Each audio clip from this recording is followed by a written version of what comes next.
तो आज हम लोग रीड करने वाले हैं इस कहानी को। और ये जो कहानी है रिलेटेड है एक एम्पायर और बुलबुल। इस कहानी को अच्छे तरीके से पढ़ेंगे और हम लोग वर्ड मीनिंग को भी ध्यान में रखेंगे। तो चलिए शुरू करते हैं।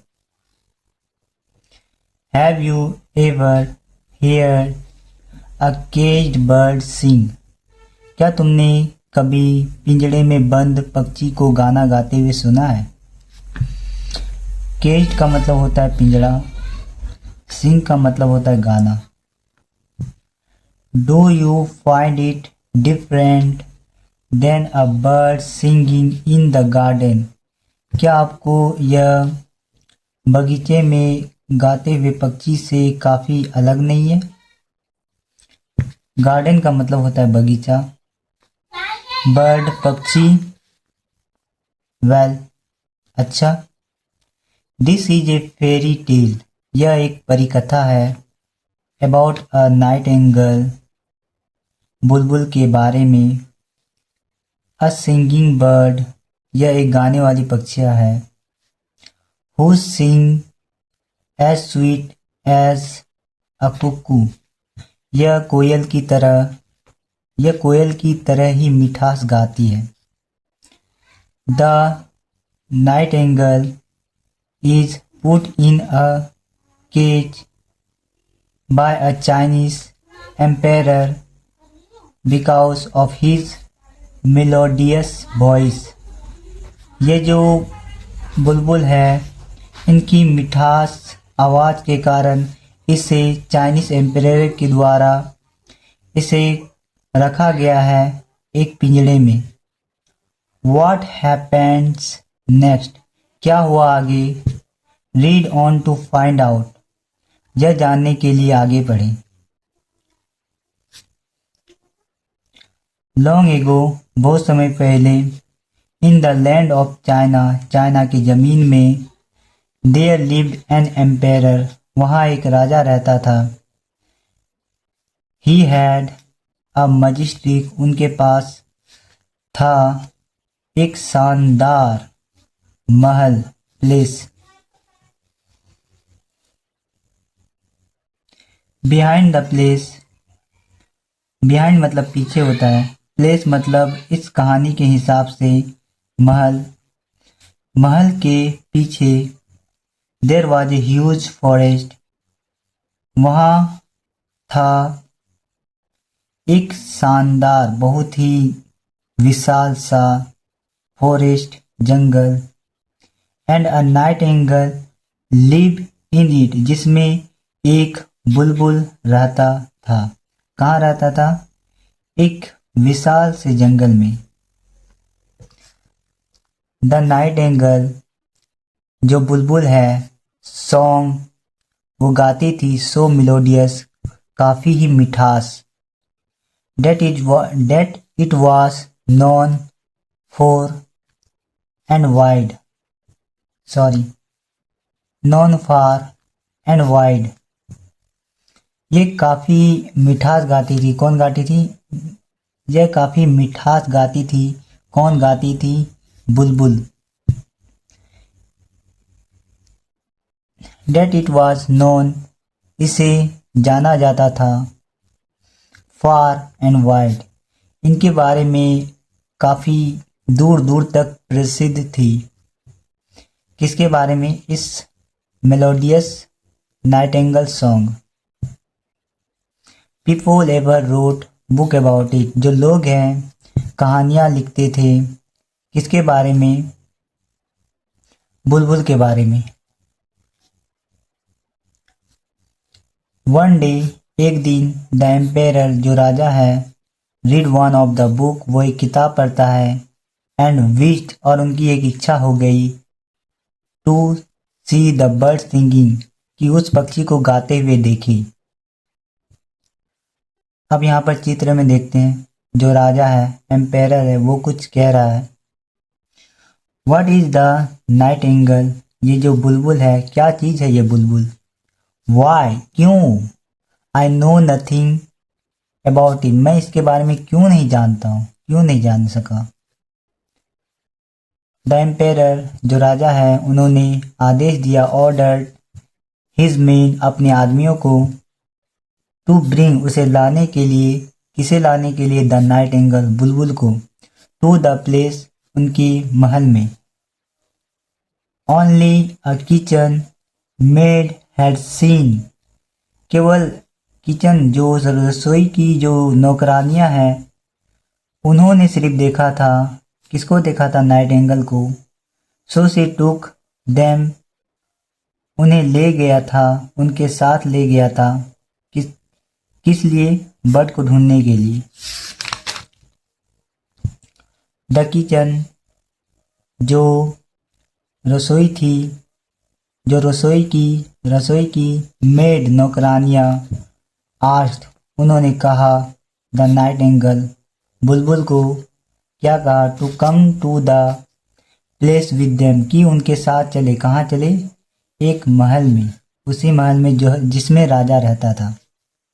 द नाइट एंगल जो बुलबुल है, एग्रीड उन्होंने इस बात पर सहमति हो गया, to go to the place with them उनके साथ जाने के लिए, कहाँ जाने के लिए, राजा के महल के पास।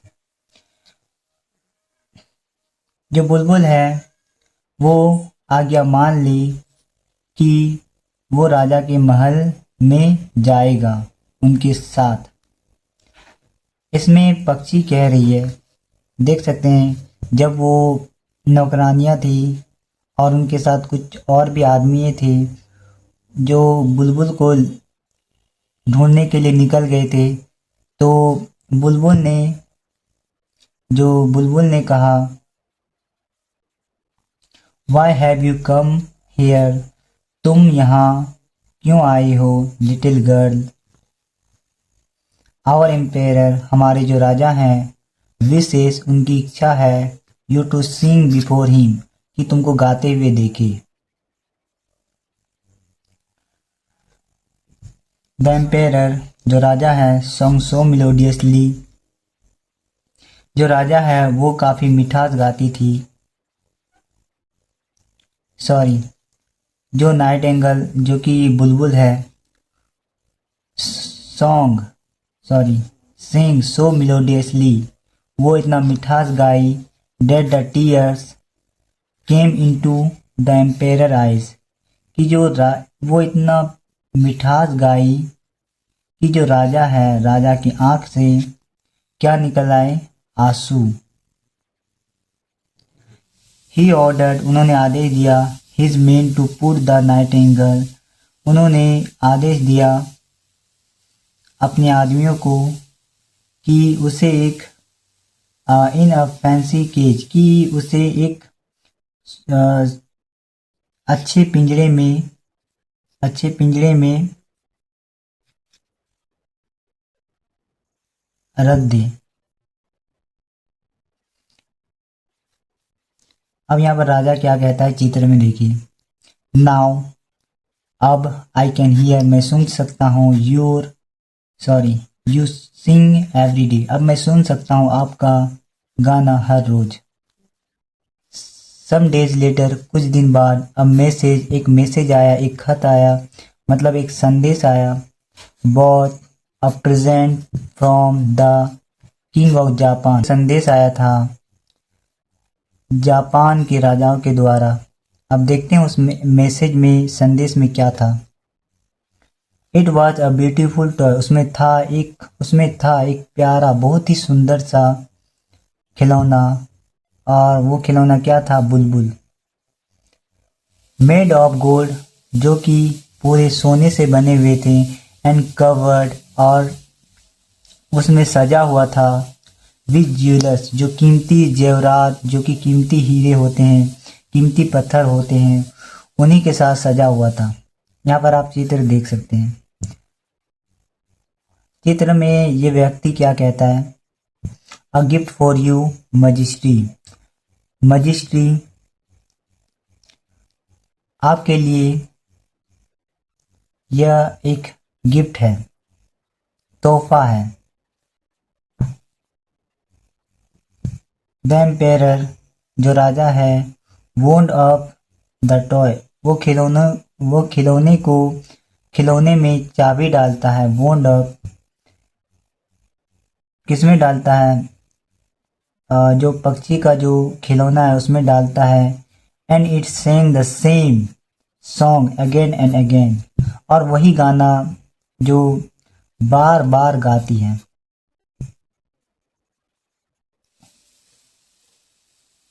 Every night the emperor listen, हर रात जो राजा है वो सुना करता था to the toy bird songs, वो हर रोज हर रात सुना करता था। कौन सुना करता था? राजा। बर्ड की गाने, मतलब जो पक्षी है, पक्षी का गाना वो रोज रात को सुनता था। और किससे सुनता था? वो खिलौने जो कि किंग ऑफ जापान के द्वारा दिया गया था। द रियल नाइटिंगेल, जो असली के जो बुलबुल थे, जो कि काफ़ी मिठास गाती थी, उनको बहुत ही महसूस हुआ, फेल्ट अनहैप्पी, उनको काफ़ी दुखी महसूस हुआ। And flow back to the forest, और वापस उड़ गई। कहाँ उड़ गई? वापस जंगल में। यहाँ चित्र में देख सकते हैं राजा क्या कह रहा है। सच अ वंडरफुल प्रेजेंट, ये काफ़ी शानदार अद्भुत सा तोहफा है।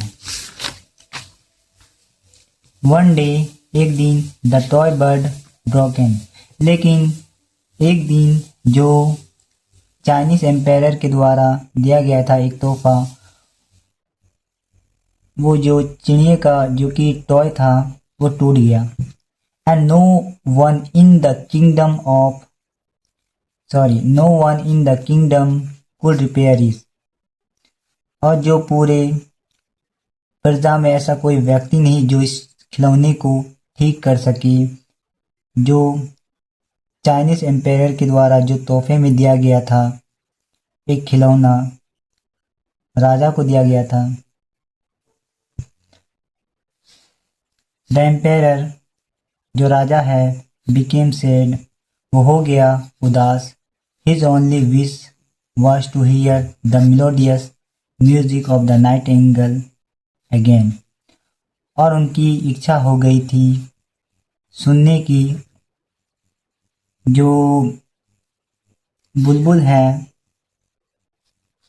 उनकी मधुर आवाज़ को सुनने के लिए राजा इच्छा होने लगा उनकी गाने को। अब इसमें राजा क्या कहता है चित्र में? I will never hear the bird sing again, अब मैं कभी नहीं सुन सकूंगा पक्षियों के गाने दोबारा, मतलब अब मैं दोबारा कभी भी पक्षियों के गाने नहीं सुन सकूंगा। अब आगे देखते हैं। ईयर पास्ट, कई साल गुजर गए। And the empire grow very sick, जो एम्पायर है, राजा है, वो हो गया, ग्रो हो गया, बहुत ही बीमार हो गया। व्हेन द रियल नाइटिंगेल, जब असली के बुलबुल ने यह सुना, क्या सुना? द न्यूज़, जब असली के बुलबुल ने सुना यह न्यूज़ कि राजा बीमार हो गया है, क्योंकि उनकी एक इच्छा हो गई थी कि वे जो बुलबुल की जो असली बुलबुल है उनकी गाने को सुनने के लिए वो काफ़ी इच्छा हो गया। He felt on the window to sing.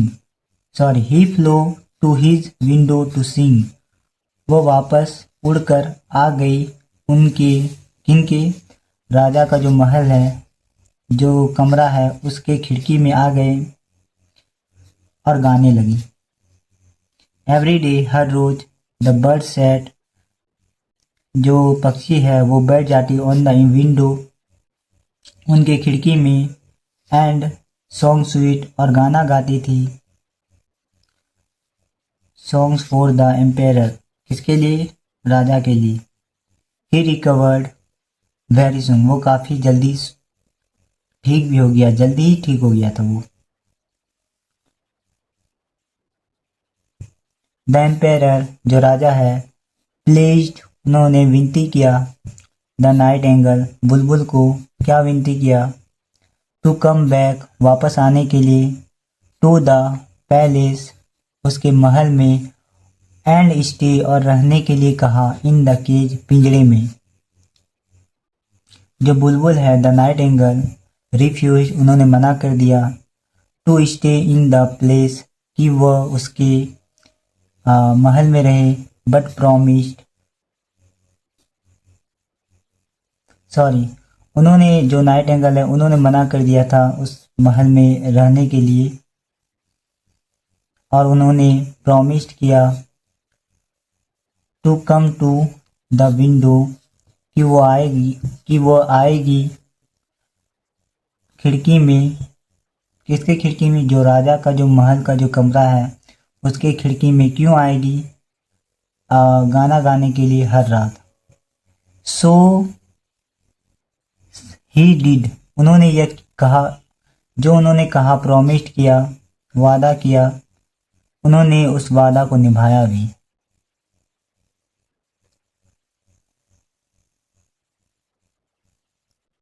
उसके बाद राजा ने, इस चित्र में क्या कहा गया? राजा कहता है, thank you dear nightingale, शुक्रिया तुम्हें बुलबुल। आई लाइक माई फ्रीडम, पक्षी कहता है, बुलबुल कहता है, आई लाइक माई फ्रीडम, मुझे अपना आज़ादी पसंद है, बट आई विल कम, लेकिन मैं आऊँगा।